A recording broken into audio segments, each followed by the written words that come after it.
And this is Teaneck in Focus. My name is Celine, and I'm here with wonderful co-host Denise Belcher, and also attorney Dwayne Harley. And this is Teaneck in Focus, where community meets culture. Today, we're talking about something that everyone has seen that's gone on nationally. This is a very important topic, and that has reached our town of Teaneck. We are talking about the immigration enforcement that's been going on. Everyone knows this. ICE is here. Everyone has seen it. You've seen the videos. You see what's going on now that it's hitting our children and lots of members in our community. And today we are definitely discussing that. There's a couple of things we want to discuss on this very difficult topic. We've seen things going on Facebook. We've seen social media being very active. All the Teaneck social media platforms. People want to get involved. People have lots of conversation when they think about immigrant rights and rights of everyone that's in this nation. People have lots and lots of discussion. One of the things they do want to discuss is what do we do as a community? And here in this episode, we do want to replace the fear that people are having, a lot of anxiety, not only for the adults in this community, but for our children in this community. We have people in this community who are coming from immigrant backgrounds, who are immigrants themselves. They've been in this country for many years and been in Teaneck for many years. I'm going to really be specific. And they have now have a sense of fear of being in Teaneck. And we want to replace that fear with some great knowledge we have today. And some of the things we're going to be hitting on today is the difference between ICE and police. And everyone's seen the video of them on Garden Street, right? Everyone's seen that. We also want to talk on today, and what if ICE does come to your door? I don't know if anyone's seen the video of the woman that's not in Teaneck, but they're coming to their door with rifles and guns and just things that are just absolutely just not necessary. And then also we want to make sure that we are staying connected, and also we need to know what to do so we all can be safe and remain safe in our community. So those are some of the things I'm going to talk about. And then I'll mention later, and when I'm going to talk about it with you, Denise and Dwayne, about veterans that some veterans have been emailed about certain things that connects to ICE, and I'll mention that a little later. But it is really hitting everyone in our town, and it is the hot top, not only the hot topic, but it's in our households, and we're seeing this happen and play. This is not Minnesota, this is Teaneck, right? And so we want to make sure that we are a community that we remain not only just safe, but also knowledgeable on what's going on here and what to do. Okay, so let's start the conversation. I'm going to just lean it Absolutely. over right to Denise. Absolutely. Thank you for that, Selena. One of the things that I think is important for us is to operate from a standpoint of understanding the first and foremost thing is that we want to be able to have a sense of safety and knowledge. So from a vantage point of knowing and knowledge is important. The key message here is that, New Jersey police do not enforce federal immigration law. ICE Mm, is tasked with that. As we all know, attorney generals, our attorney general, we have a brand new under our the new governor has appointed a new attorney general. And for the life of me, I can't escape her name escapes me, but we'll put it in the show notes. hmm But the whole idea is the attorney general is the key law enforcement person in every state. Okay, that's where our chief of police, or police departments get their directions from, and as it pertains specifically to immigration law, there is the New Jersey Immigrant Trust Directive, and this comes right out of the Attorney General's office. And it's real important that you can go to a website. Our residents can go there, and you can download it, and read it, and see for yourself that police are to focus on really local and state crimes, not immigration enforcement. Okay, and it basically speaks to the fact that officers cannot really stop, independently question, or arrest someone based upon a suspected like immigration status. They can't come and ask you, where are you from? I detect an accent or whatever the case may be in terms of traffic stops and so forth. When we talk about ICE raids, local police cannot assist ICE with civil enforcement, such as mm, raids or access to databases in terms of giving information up. for victims, it's important to know that undocumented residents should still report crimes. Okay, if you see a crime, definitely report it. Report it to our police department. But police can help with it speaks about U visa applications for victims who cooperate in investigations. But we're speaking specifically about you may see a situation, and this happened recently in town where people were saying, well, this wasn't really ICE because they wore uniforms that said police. I was told that by the chief of police that they can, in fact, have just police on their uniform. Okay, it doesn't have to just say ICE. Okay, it can be the police, but it doesn't mean it is our local police. It doesn't mean that it is the local Teaneck police, for an example. So be aware of that. Okay, when ICE shows up, for an example, in your neighborhood, remind us that we're reminded that ICE has federal authority, but you still have rights. You still have rights. And I would say about 9 months ago, when we began to see the issue of people being snatched off the streets, um, there was a resolution that was written, Know Your Rights. And that Know Your Rights resolution was taken directly from the Attorney General's Know Your Right memorandum. And it speaks to the fact that if they're at your door, you don't open unless they have a judicial warrant signed by a judge. ICE administrative warrants do not require so much compliance. Ask to see the warrant. You have a right to say, "Can I see the warrants?" Um, have them slide it under the door, for an example. Outside street encounters. If you're outside, you have a right to remain silent. That is a part of our the Miranda rights that basically says you have a right to remain silent. It doesn't say unless you're an immigrant, you have a right to remain silent. Do not answer questions about birthplace or status. You're not under obligation to do that. The important things to remember is this: if ICE is in your neighborhood, remain calm. Okay, you have a right to videotape. So have your phone with you and begin to just tape. If you begin to see something happening across the street, in a neighbor's house or on a corner, anywhere you're at, just begin to record because you have a right to record. You have a right to film. The only thing is that you don't have to film faces or license plates unless you feel safe. Um, Focus on community safety and awareness. Do not be confrontation. Do not confront.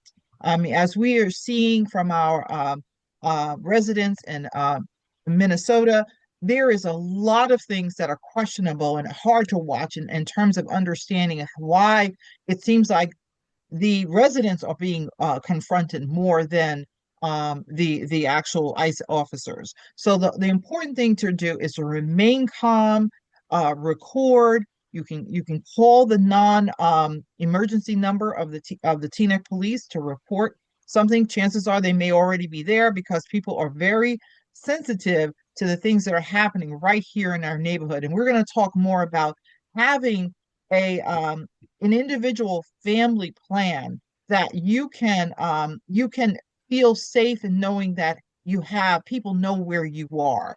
And I'm going to turn that over to Dwayne. Dwayne can talk a little bit more about that. Mhm. Thank you, Denise. Yeah, a lot of great information. Thanks for um, popping the hood on that, uncovering a lot of the things that people just don't know because everything's happened such at a fast pace. But when we start talking about community action, we really need to get ahead of and have a plan, like Denise said. We need to get ahead of things before they actually occur, right? So therefore, we need to have a game plan if in fact you feel vulnerable to this attack on our citizenship and our rights, right? One of the things is I would like to, or I think the townships should start creating a community advisory board, or that's way that the community itself will be aware of anybody who may be unfortunately assisting ICE, like um, the police actually, if they're assisting ICE, which Denise said they cannot, if they are assisting ICE in violation of these directives, then we have a way we can have transparency on their actions, have transparency on what is the ramifications of their actions. Mhm. We also need to be aware about warrants. If ICE comes to your house and they have a warrant, or they say they have some type of administrative warrant, like Denise had said, it has to be signed by a judge. But we don't really know who these judges are, if that's a real judge or not. So maybe before any of this happens, we should try to get a list of potential judges' names that should be on these documents, so we can at least verify that that name exists. Probably you should not even answer your door. I would suggest retaining a lawyer right now, not wait till an incident happened. That way you'll have somebody already who understands your situation. Um, the community response model, Maplewood as a township, I think, has already been kind of leading the charge with a lot of response to what's going on with ICE in their community, and moving forward. Maybe we should look at what Maplewood is doing and try to mimic some of their efforts, right? So they created. Have a wide community coordination campaign, which involves Facebook, WhatsApp. Get a network of folks that you can connect with, and everybody can kind of get ahead if ICE might be in your neighborhood or on your street. You can become aware. As was mentioned, if you do see something happening, do not interfere physically, but pull out your phone, take video, upload it to a social media app. I believe the governor is creating a portal Yeah. where we can Hmm. start putting this documentation and videos actually in real time up on the website. So therefore, the state will become aware. As you know, a lot of people are being detained who don't even have they don't have any violent crime on the history. They're just regular,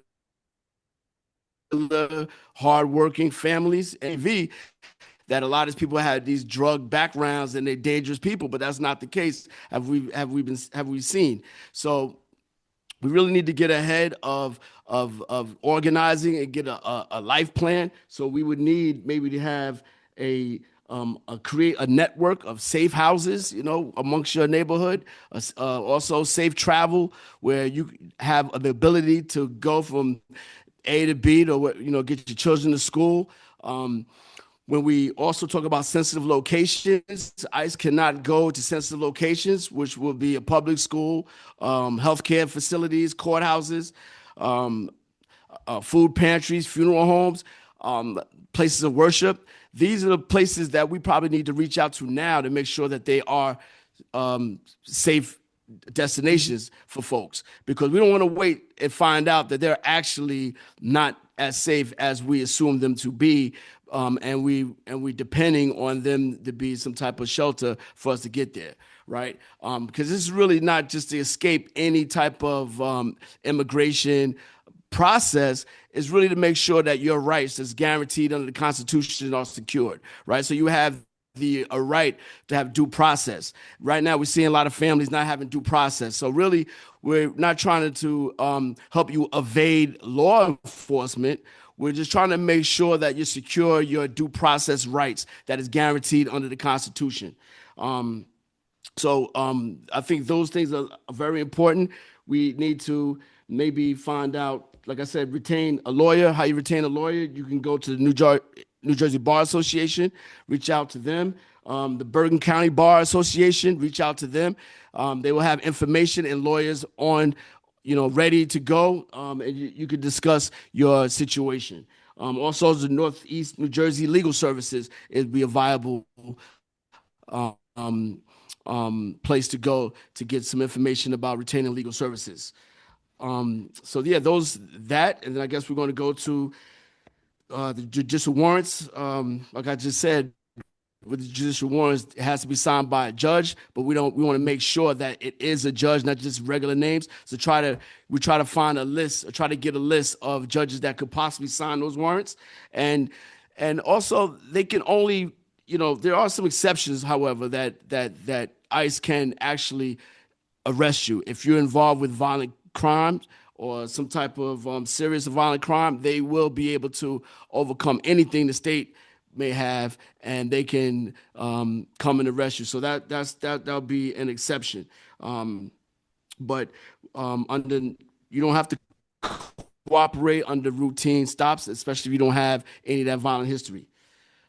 So, Mhm. Celine.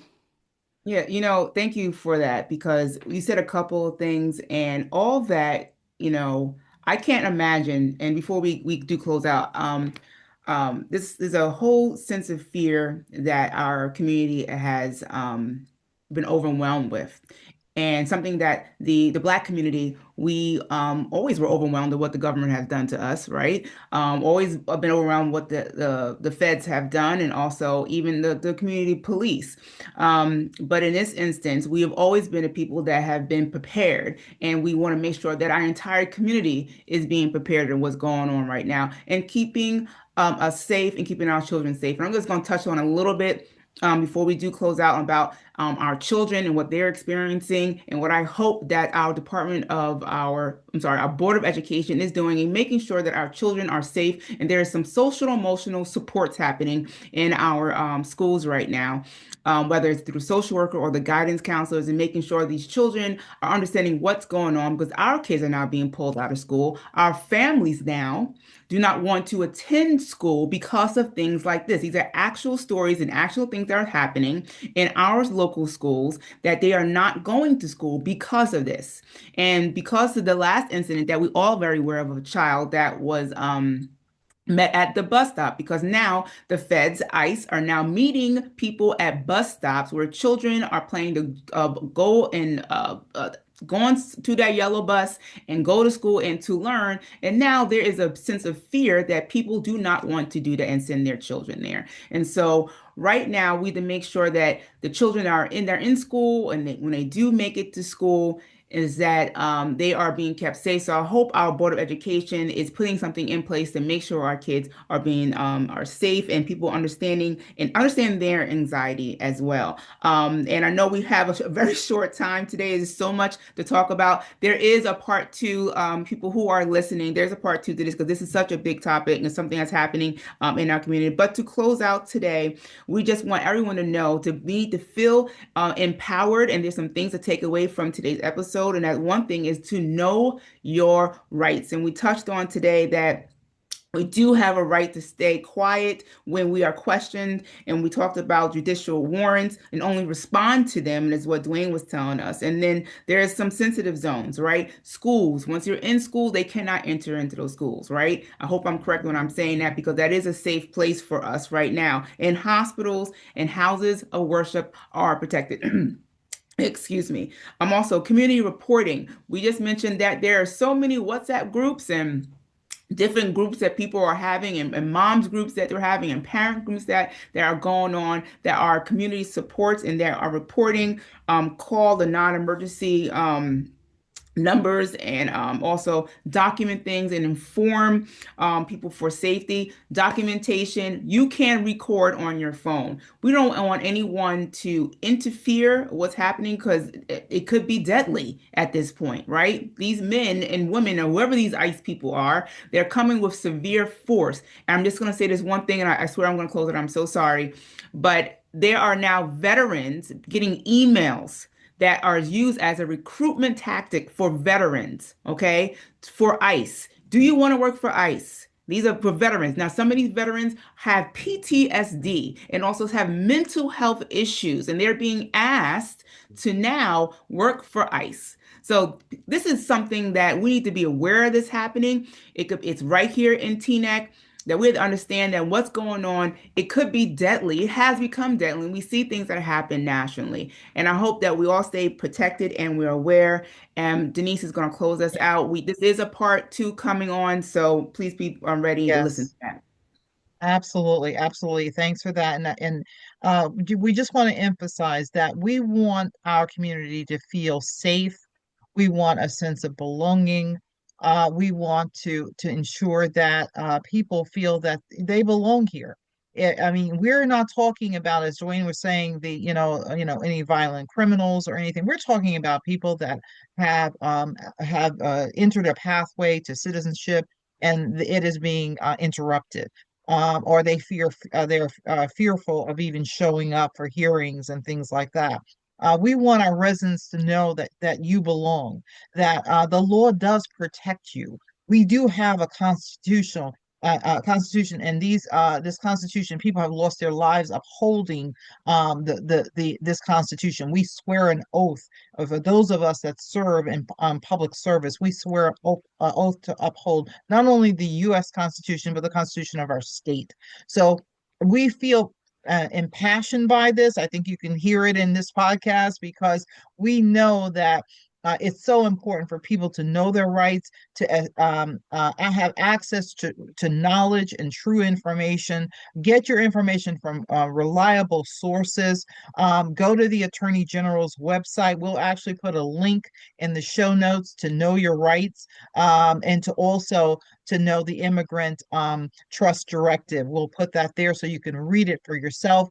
If you have any type of situation that you see within your street and neighborhood, call the non-emergency number of the Teaneck Police Department, and it is totally legal to film, to take out your camera and film, take out your phone and film, and just know that we want to make sure that we all live a quality of life here in town, that we all can be happy and safe and feeling that we're protecting ourselves and our neighbors. So thank you all for showing up today.